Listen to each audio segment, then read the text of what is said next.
The study of these psychologies is often described using the shorthand RK selection theory.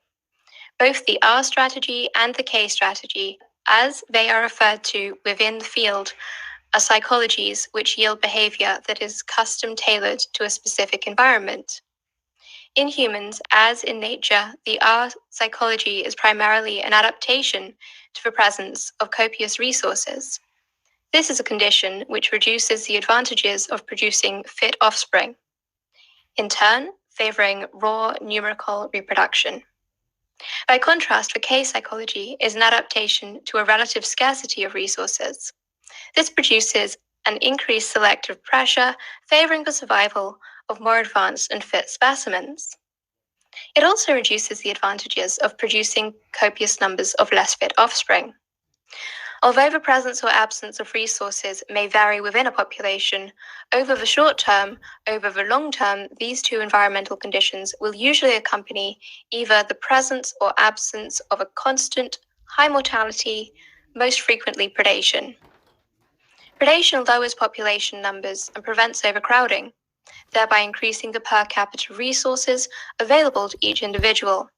This prevents the onset of a resource shortage due to overpopulation.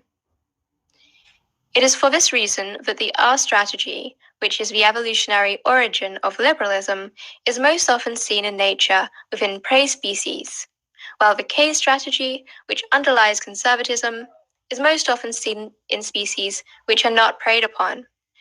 This is in fact the biological underpinning of the oft-heard maxim, conservatives think like lions, liberals think like lambs. Lions are a K-selected species which exists sans predation. As a result, each new lion must compete with its peers to acquire a share of the limited resources available to the population. As a result, lions evolved to exhibit a K-type competitive, aggressive psychology to match this. Sheep, by contrast, are a more R-selected prey species surrounded by fields of grass they will rarely, if ever, fully consume. This is reflected in their less belligerent, more pacifistic, more freely promiscuous nature. One species exhibits a psychology which is belligerent, competitive, and sexually restricted so as to compete for limited resources. The other exists as an exact opposite, simply trying to turn resources into offspring as quickly as possible, regardless of the fitness. Each is perfectly designed to compete with peers in their respective environment. The R strategy entails 5 main psychological traits. Each trait is designed to help an organism outcompete its peers in the R-selected environment of free resource availability.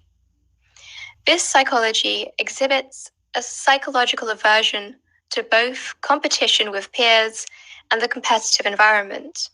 It also exhibits a tolerance for or embrace of promiscuity, low investment single parenting, and early onset sexual behavior among offspring. It will also tend not to exhibit any group-centric urges, such as loyalty to in-group or hostility to out-group. Of these 5 traits, competition aversion, promiscuity, single parenting, early onset sexuality, and aversion to group centrism/ethnocentrism, political leftists exhibit a tolerance of or an embrace of all 5. Indeed, as we will show, these 5 urges explain the entire liberal platform of issue positions. Liberalism seeks to quash competitions between men, from capitalism to war to citizens killing criminal attackers with privately owned firearms. Liberalism also adopts a lax attitude toward rampant promiscuity, if it is not actively embracing it. Liberals tend to support single parenting, such as was seen in the debate over the TV show Murphy Brown's glorification of single motherhood. Liberalism exhibits a tolerance for, or an embrace of, ever earlier sexual education for children, as well as an ever more sexualized media environment to which children are exposed. Liberals tend to reject ethnocentrism and view any tendency toward a pack mentality as an odd and foolish evolutionary throwback. On top of all of this, at the heart of most liberal policy is a fundamental perception that resources exist in limitless quantities and that any shortage is not inherent to the finite nature of the world. Rather, any shortage must be due to some specific individual's greed, altering the world's natural state of plenty, which would otherwise be able to easily provision everyone with a comfortably high level of resources. This is a psychology designed to avoid danger and focus the individual on reproducing as fast as possible. In our ancient evolutionary environment, absent birth control and abortion, this would produce large number of offspring beginning early in life, and it would perfectly adapt to conditions of free resource availability. The K strategy entails an embrace of 5 opposite psychological traits. The K selection favors an aggressive embrace of competition and the competitive environment, where some individuals succeed and others fail, based on their inherent abilities and merits. It tends to reject promiscuity in favor of sexual selectivity and monogamy, and it will strongly favor high investment two-parent offspring rearing. The K strategy also favors delaying sexual activity among offspring until later in life when maximally fit. Finally, in its most evolved form, K selection will tend to imbue individuals with a fierce loyalty to their in-group to facilitate success in group competitions. Danger, shortage, and conflict are the evolutionary origins of a pack mentality, and they are ever present in the extreme K-selected environment. Clearly, conservatives favor competition, from capitalism to war to armed citizens fighting off criminals with personally owned firearms. Conservatives accept that such competitions will produce disparate outcomes, which will be based on inherent ability and effort. Conservatives favor a culture of monogamy over promiscuity, and they tend to desire a culture which favors high investment two-parent child rearing, as evidenced by the growing debate over family values within our culture. Conservatives also tend to want to see children protected from sexually stimulating themes or sexual education until later in life, so they will be more likely to delay the onset of sexual activity until they're mature. Of course, conservatives have always viewed liberals as exhibiting diminished loyalty to their nation and its people, because to a conservative, patriotism and support for one's own is a vital moral quality in peers, and its expression can never be too exaggerated. Again, this is a psychology designed to house one's genes in carefully chosen, highly fit competitive machines. It is perfectly adapted to confront conditions of resource limitation, where one's only means of acquiring resources is to be better at competition than your peers and do whatever it takes not to be the individual who failed to succeed. Why do the R and K reproductive strategies exist? How does each strategy offer advantage to the individual who exhibits it? Suppose you have a field and it produces enough grass to support 100 R-selected rabbits. A group of owls moves in, however, and keeps the rabbit population at only 20 rabbits in a field which produces enough food to support 100. Now, this environment offers specific advantages and disadvantages to each rabbit. The owls will shorten each rabbit's average lifespan. As a result, Darwinian selection will favor rabbits which reproduce fast and early. If a rabbit waits to mate, it will be eaten, and that sexually procrastinating trait will be culled. As a result, those rabbits that produce the next generation will have no compunction about mating as early as possible. In this environment, teenagers and children, mating is simply normal, as anyone who feels otherwise is eaten prior to reproducing. Mating earlier also offers a numerical advantage in offspring production, which is advantageous when the competition is about producing as many offspring as possible. Competition's risks will serve no purpose, since each rabbit already has vastly more food than it could eat.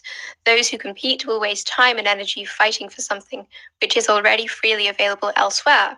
Those who fight will risk injury and death, while those who do not fight will enjoy the same freely available food, absent any risk, simply by fleeing to another green pasture. The fighters and competitors will produce fewer offspring than those who avoid competition's risk and focus all of their time solely on reproducing. As a result, the competitive will find themselves numerically outproduced by the more prolific individuals who avoided conflict and competition. Under our selection, monogamy is disadvantageous since to impregnate only one mate and then see few offspring you have with her eaten is to see yourself fail in Darwinian terms. Monogamy will also limit the total numbers of offspring produced, as a single female can only produce so many young. Thus, in this environment, one is best served by producing as many offspring as possible, by as many mates as possible, beginning as early as possible. In that way, it becomes likely, statistically, that some of your numerous children will survive to reproduce. Since under conditions of our selection, these are the traits Darwin rewards, these are the traits which will emerge within species placed within an R-selecting environment. Since producing high numbers of offspring is the goal, it is also advantageous not to waste too much time on rearing any one offspring. The goal in our selection is mass production, as early and often as possible.